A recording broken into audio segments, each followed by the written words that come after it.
परिवर्तन व्यक्तिगत कोणाचे नाव घ्यायचे नाही. परिवर्तन महाशक्ती या प्रामुख्याने पदाधिकाऱ्यांच्या मेळाव्यासाठी इथं आवर्जून इथं उपस्थित जे खऱ्या अर्थाने आता बोलणार होते, पण मला वाटलं की चळवळीचा नेता आहे आणि त्यांनी शेवटी बोलावं आणि पहिला अगोदर मी बोलतो. ते आमदार बच्चू कडू साहेब जिने आत्ताच आपलं मनोगत व्यक्त केलं, ते शेतकऱ्यांचे नेते माजी खासदार राजू शेट्टी साहेब, या विचार मंचावर इथं उपस्थित माजी आमदार वामनराव चटक साहेब, इथं उपस्थित माजी आमदार शंकरराव धोंडगे साहेब, नारायणराव कुशे, सगळ्या संघटनेतून महाराष्ट्रातून आलेले सर्व पदाधिकारी, सन्माननीय विचारमंच, इथं उपस्थित सर्व पत्रकार बंधूंनो आणि उपस्थित सर्व परिवर्तन महाशक्तीचे सर्व पदाधिकारी आणि उपस्थित सर्व बंधू भगिनींनो,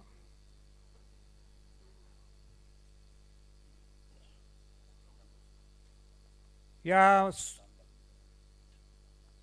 मीटिंगला आज उशीर झाला याबद्दल आम्ही सर्वजण तुमची मनापासून दिलगिरी व्यक्त करतो. पण इथंच माझ्या समोर आपले संभाजीनगरचे पत्रकार माननीय दत्ता कानवटे हे खाली बसलेले आहेत. असे अनेक पत्रकार खाली बसलेले इथं असतील. आम्ही तुमची सोय करू शकलो नाही याबद्दल महाशक्तीच्या सर्व पदाधिकाऱ्यांच्या वतीने मी तुमची सुद्धा मी मनापासून दिलगिरी व्यक्त करतो. आज अनेक संघटना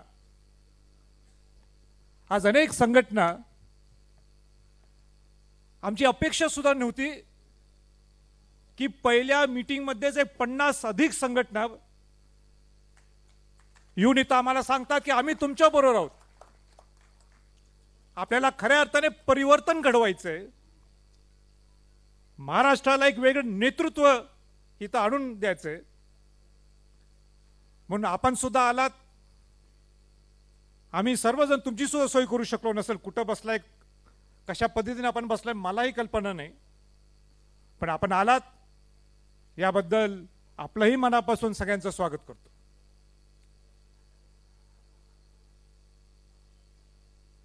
परिवर्तन महाशक्ती कशी घडली, पुढे नेमकं आम्हाला काय करायचं ते आपण वेळोवेळी आम्ही बोलत जाऊ. पण एक दिवशी असाच होता की एकदा बच्चूभाऊंचं माझं मुंबईत चर्चा झाली, मीटिंग झाली आणि बऱ्यापैकी आमचे मुद्दे, शेवटी दोघंही आम्ही त्यावेळेस चळवळीतले नेते आहोत, छत्रपती घराण्यात माझा जन्म झाला असला तरी. आणि मग बच्चूभाऊ म्हटले ठीक आहे राजा, आपण प्रयत्न तर करू, काहीतरी एक वेगळं नाविन्यपूर्ण महाराष्ट्र कसं घडवता येईल, सुसंस्कृत महाराष्ट्र कसं घडवता येईल. आणि ही नुसती प्राथमिक चर्चा चालू असताना आम्हाला लक्षात आलं की आपण मराठवाड्यात ओला दुष्काळ पडलाय आणि तिथं आपण जाणं गरजेचं आहे. आणि म्हणून मी त्यांना फोन केला की बच्चूभाऊ तुम्ही येऊ शकता का? ते म्हटले मी येतो राजे. मी राजू शेट्टी साहेबांना फोन लावला, अंकुशराव तिथं होतेच, आणि सांगितलं येणार का राजू शेट्टी साहेबांना. राजू शेट्टी साहेबांनी सांगितलं राजकारणाचा विषय नाहीये, आपल्याला शेतकऱ्यांचे प्रश्न सोडवायचे, तुमचं आणि आपलं हेतू एक आहे, अजेंडा एक आहे, तुम्ही याल का? आणि राजू शेट्टी साहेब तिथं सुद्धा आले आणि तिथं शेट्टी साहेबांना सुद्धा लक्षात आलं, बच्चूभाऊंना लक्षात आलं, मला स्वतःला लक्षात आलं की आपण काहीतरी वेगळं महाराष्ट्रासाठी घडवू शकतो. आणि त्या पहिल्या टप्प्यात तिथं राजकीय काही चर्चा झाली नाही, पण एक विश्वास निर्माण झाला.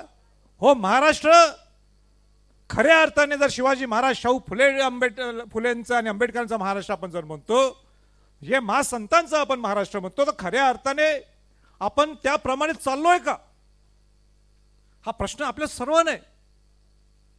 म्हणजे सगळे प्रस्थापित लोक ठरवतात त्याप्रमाणेच करायचं. आपण आम्ही धाडस नाही करायची का? आम्हाला खऱ्या अर्थाने शून्यातनं मोठं होऊ शकत नाही का आपण? लोक काय बोलायला लागलेत, पलीकडच्या युतीतले काय बोलतात, आघाडीतले काय बोलतात, त्याच्यानंतर मी बोलेन. पण साधा प्रश्न आम्ही स्वतः मी तर चिंतन केलं की ज्यावेळी शिवाजी महाराजांनी स्वराज्य निर्माण केलं, स्वराज्य निर्माण करत असताना शिवाजी महाराजांनी हे पाहिलं नाही की माझ्याकडे किती मावळे आहेत. शिवाजी महाराजांनी हा विचार नाही केला की बाबा माझ्याकडे मूठभर मावळे असताना आपण हिंदवी स्वराज्य स्थापन करू शकतो का? त्यांना जिजाऊंचा आशीर्वाद होता, शहाजी महाराजांचं स्वप्न होतं, शहाजीराजेंचं स्वप्न होतं की हे स्वराज्य निर्माण व्हायला पाहिजे.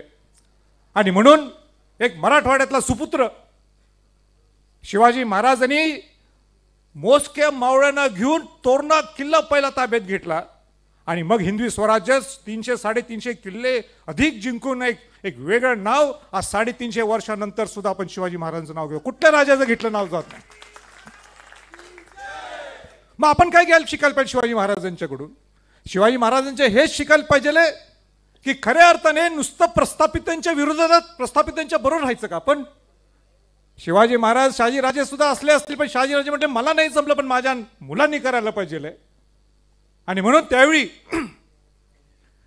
जसं शिवाजी महाराजांनी सगळ्या विस्थापित लोकांना एकत्र घेऊन, मावळ्यांना एकत्र घेऊन एक स्वराज्य निर्माण केलं, मग आपण करू शकत नाही का? आपण नाही करू शकत का?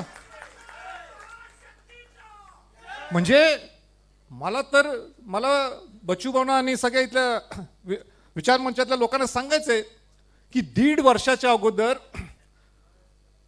आमच्या स्वराज्य संघटना, ही स्वराज्य संघटना त्यावेळी पक्ष व्हायचा होता, पण स्वराज्य संघटनेचा पहिला वार्षिक वर्धापन दिन होता. आणि पहिल्या वार्षिक वर्धापन दिनाच्या दिवशी मी नुकतंच परदेशातून आलो होतो, डायरेक्ट कार्यक्रमाला गेलो. आणि त्या कार्यक्रमाला ज्यावेळी मी संबोधित करत असताना मी गोंधळून गेलो. म्हणजे 1.5 वर्षाच्या अगोदर ज्यावेळी हे विभाजन झालं होतं पण कोणाला पक्षाचं चिन्ह मिळालं नव्हतं, मी गोंधळून गेलो. कुठलं राष्ट्रवादी आहे? म्हणजे पवार साहेबांचा राष्ट्रवादी, अजितदादांचा राष्ट्रवादी, कोणाला काय काय मला सुचना. शिवसेनेचा सुद्धा तोच विषय. भाजप बरोबर हे सगळ्यांची खेळ करत होतं. एक विद्वान आम्ही आहोत म्हणून आम्ही सगळे असे विभाजनी करणं आमच्या हातातला, रक्तातला, आमच्या हातातलं म्हणजे काय हातखंडच आहे. काँग्रेसची मुवमेंट वेगळी चालू होती आणि मी स्वतः गोंधळून गेलो. आता सुद्धा काय फार फार मोठा विषय झाला असा नाहीये. मला आपण सांगा, आता इथं ग्रामीण भागात मला माहित नाही, पण पश्चिम महाराष्ट्रात शेट्टी साहेब सांगतील, आपण गावात गेलो, पश्चिम महाराष्ट्र आपण गावात ग्रामीण भागात गेलो तर तिथं 2 गावं असतात. कुठले 2 गावं असतात? मोठं गाव म्हटलं तर बुद्रुक आणि छोटं गाव म्हटलं तर खुर्द. बरोबर आहे? आता कोण आहे खुर्द आणि बुद्रुक? राष्ट्रवादी खुर्द, राष्ट्रवादी बुद्रुक.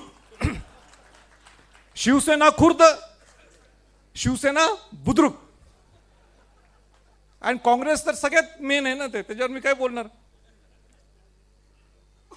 आता हे बुद्रुक आणि खुर्द हे कशासाठी झाले हो? लोकांच्या विकासासाठी झाले काय सगळे? हा माझा प्रश्न आहे तुम्हाला. लोकांच्या प्रश्नासाठी खुर्द आणि बुद्रुक झाले का?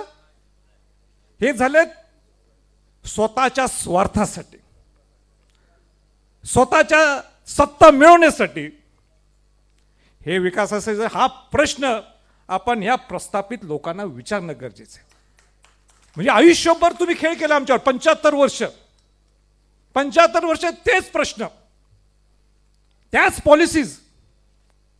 मला तुम्ही सांगा, शेतकऱ्यांची पॉलिसी बदलून 20-25 वर्ष झालेत. आपण म्हणतो महाराष्ट्र म्हणजे दुसऱ्या राज्यांच्या पेक्षा आपलं राज्य हे दुसऱ्यांच्या पेक्षाही पुढे आहे. का पुढे? आपल्याला इतिहास आहे.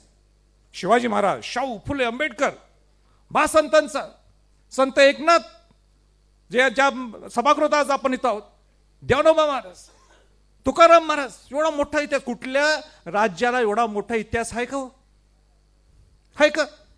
मग एवढं आपण पुरोगामी होतो, एवढं प्रोग्रेसिव्ह होतो, आपण किती पट्टीने पुढे गेलोय, किती पट्टीने पुढे गेलोय. आज महाराष्ट्र 1 नंबरवर पाहिलं होतं का? होतं ना? हाय का? आपण आपल्या बाजूला शेतकऱ्यांची पॉलिसी जी 20 वर्षाच्या अगोदर झालेली आहे, 1996 काय त्या दरम्यान काहीतरी. आज शेतकऱ्यांचे प्रश्न तेच आहेत. आज तेलंगणा घ्या, कर्नाटक घ्या, आपल्यापेक्षा पुढे वेगळ्या पॉलिसीज करा. एक साधा शेतकरी, इथं मोठे मोठे शेतकरी सगळे नेते इथं बसलेत, मी इथं काय जास्त शेतकऱ्यांच्या बद्दल बोलू शकणार नाही, पण मला एकच प्रश्न विचारायचा आहे, त्यांना सुद्धा मला विचारायचं आहे. मला हा विषय अजून समजला नाही. तर तेलंगणा सारख्या ठिकाणी 24 तास लाईट मिळते. आता आज मी ज्या छोटं जेवढं जमल तेवढं, मी काय फार मोठा चळवळीतला नेता नाहीये, पण जेवढं शक्य होईल तेवढं मी पूर्ण महाराष्ट्र पिंजून 1 नाही 3-4 तास काढला. सगळ्या शेतकऱ्यांच्या बांधावर गेलेलो मी. अतिवृष्टी असू दे, ओला दुष्काळ असेल, त्या ठिकाणी जेव्हा मी शेतकऱ्यांना भेटलो, सगळ्यांचं एकच म्हणलं की रात्री आम्ही जाऊ शकत नाही, आमच्या शेतात जाऊ शकत नाही. कसं जाणार? हे आमची व्यथा कोणाला सांगणार? आमची अडचणी कोणाला मी सांगणार? आमदार ज्यावेळी निवडणूक येईल आम्ही आमदारला निवडून देतो, ज्यावेळी निवडणूक येईल आम्ही खासदारला निवडून देतो. पण आमचे प्रश्न तेच आहेत. आज नाही प्रश्न, 75 वर्षापासून तेच प्रश्न आहेत. एक साधा मी नुसता लाईट बिलचा विषय बोललो. शिक्षणाचं धोरण म्हणजे महाराष्ट्र खऱ्या अर्थाने दुसऱ्या राज्यांच्या पेक्षा सगळ्यात पुढे पाहिलं होतं शिक्षणाच्या बाबतीत. सगळं प्रायव्हेटायझेशन चालू आहे, सगळं प्रायव्हेटायझेशन. राजश्री छत्रपती शाहू महाराजांनी कोल्हापूर संस्थांमध्ये आपल्या बजेटमधनं 20% शिक्षणावर दिलं होतं. अमेरिका आज सगळ्या शिक्षणात फार पुढारलेले म्हणतात, ते 7% देतात शिक्षणासाठी, आणि आपण मला नाही वाटतं 1% सुद्धा असेल. सगळं प्रायव्हेटायझेशन. आणि कोणाकडे प्रायव्हेटायझेशनकडे आहे त्याचा विचार करावा.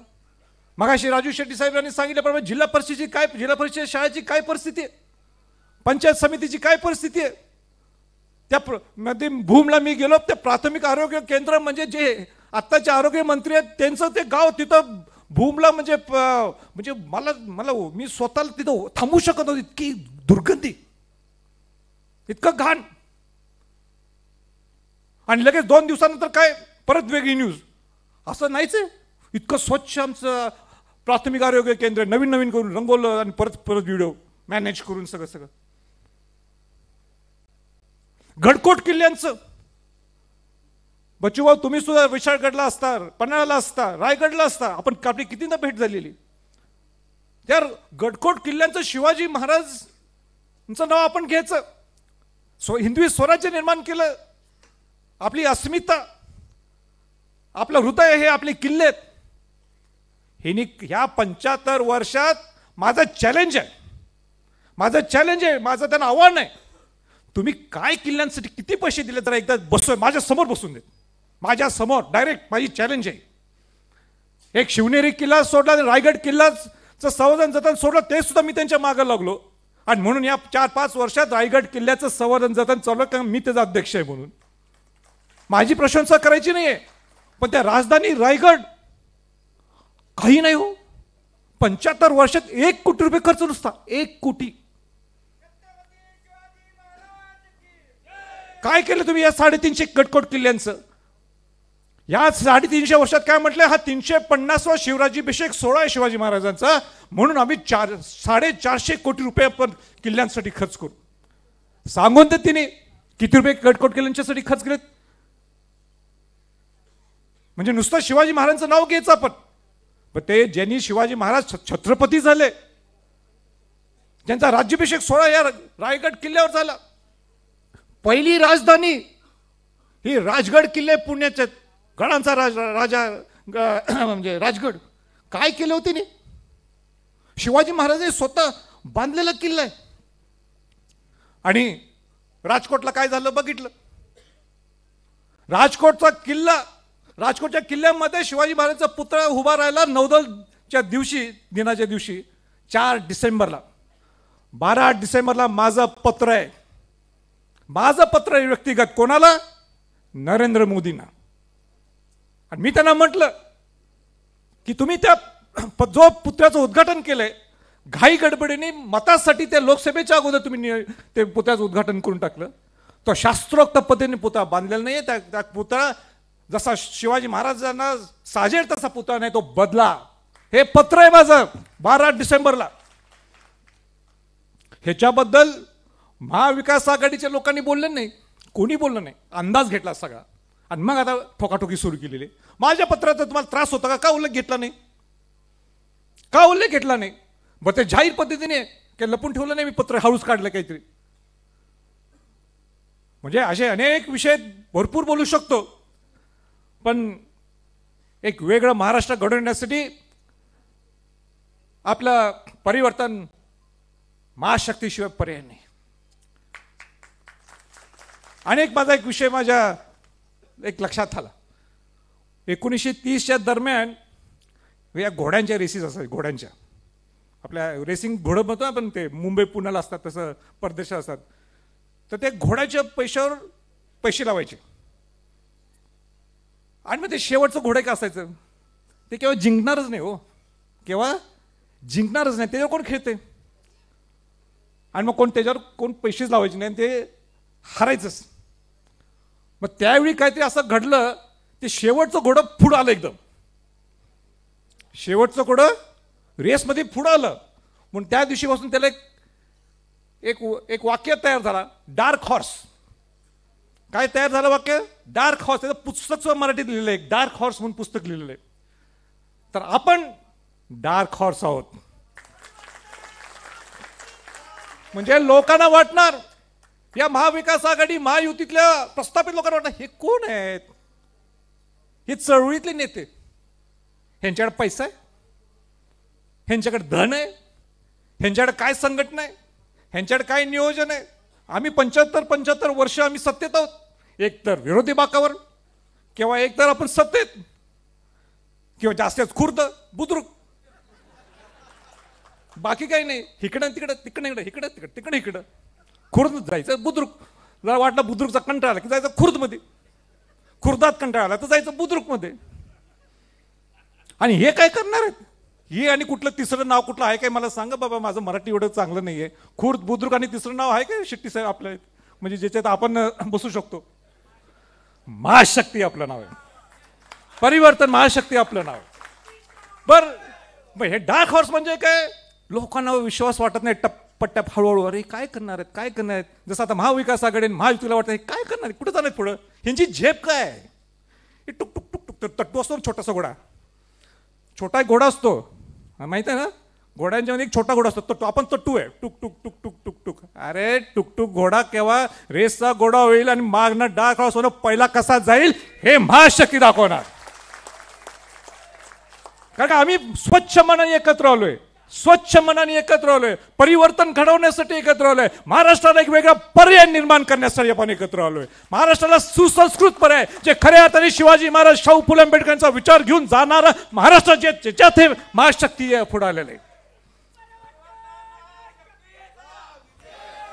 आपण सुद्धा मागाशी अनेक नेत्यांनी सांगितलं सुद्धा, आपण सुद्धा सकारात्मक विचार करायला पाहिजेत.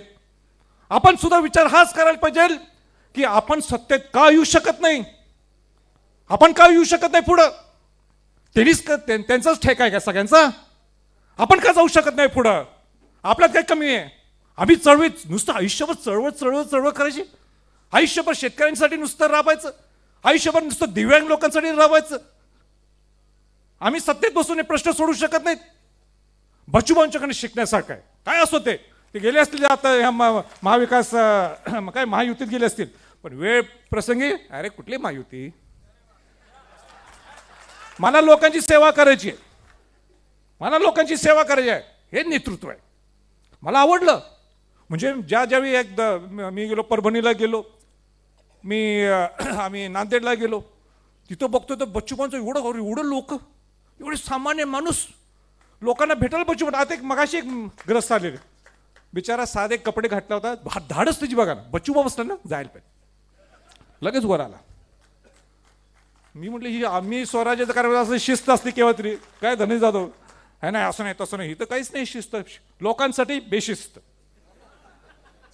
इथं राजू शेट्टी साहेब म्हणजे जाईल तिथं. आम्ही बघितलं कोल्हापुरात, एकदा खासदार झाले, एकदा आमदार झाले, पण तुमचं ओलय कुठं कुठं. 2 आमदार शेतकऱ्यांसाठी आयुष्यभर लढा दिले रे. आणि चटक साहेब तर काय काय भाषणच.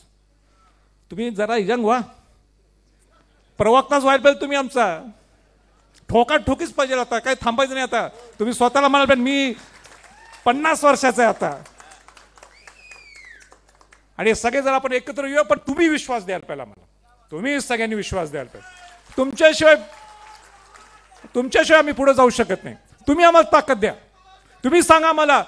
तुम्ही भाषण करा ठीक आहे, पण राजे महाविकास महायुतीतले काय म्हणतोय, अरे काय नाव त्यांचं याला, काय आपली महाशक्तीच्या सगळ्या लोकांचं आम्ही तुमच्या बरोबर. तुम्ही चला पुढं, आम्ही हायच.